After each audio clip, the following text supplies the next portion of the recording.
Hi guys, I'm smoking a pipe that Ralph gave me a while back, which is a Brewster pipe.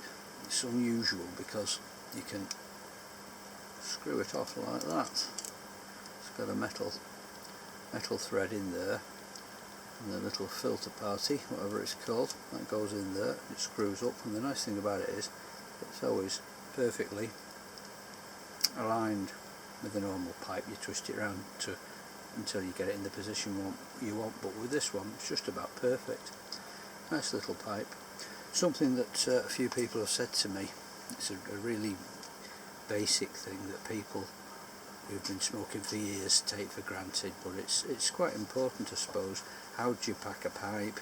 How do you light a pipe? Well, packing a pipe is a natural thing, really. Some people put it in the bottom of a packet and just pinch a bit in, force it in, but it must never be too tight or too loose. And what I always say to people is, this is Condor ready rubbed in here, so it's quite a well put together tobacco.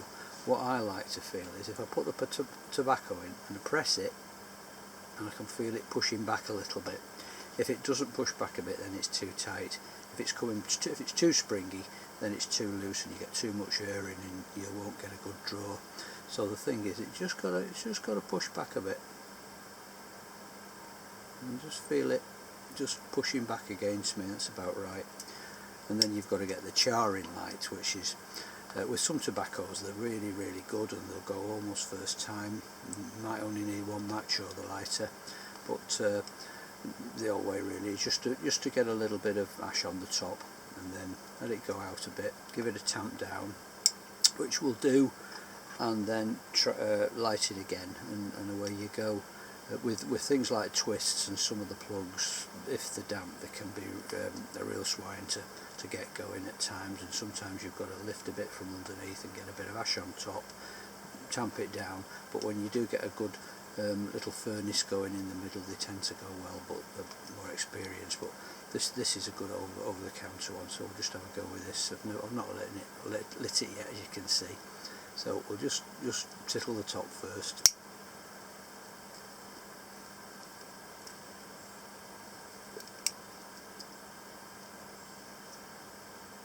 And already it's going quite well.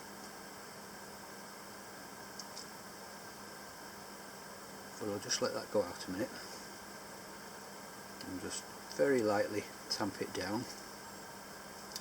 I know it's comical this for people who know what they're doing, but if you've never done it before, then you've got to find out from somebody and then try again.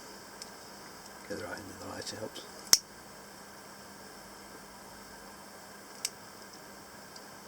And the idea is to get a nice even burn.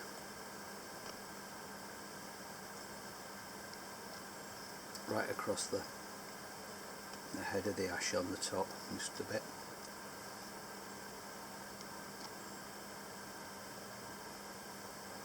Let's try it one more time.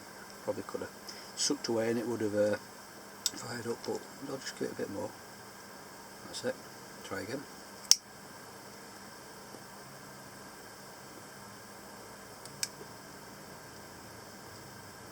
There we are. Beautiful. Sweet as not beautiful. So that's just a couple of little tips which might help people who are thinking of getting into the pipe smoking lark and they're not sure how to start off.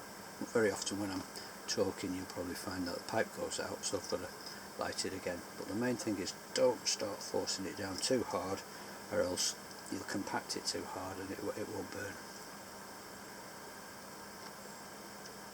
And sometimes 2 fingers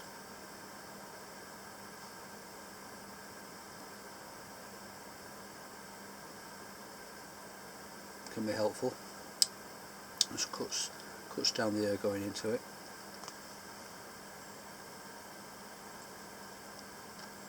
You'll also usually find it easier to smoke outside as long as it's not very windy or wet. That's going lovely now.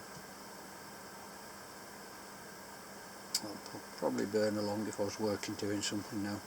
I'd probably burn for an hour, no trouble. It really does taste nice, the Condor in this Brewster pipe. I had to fix it at first. Ralph said it had a little cracking, so I fixed it with some wood glue, and it's a grand little pipe now.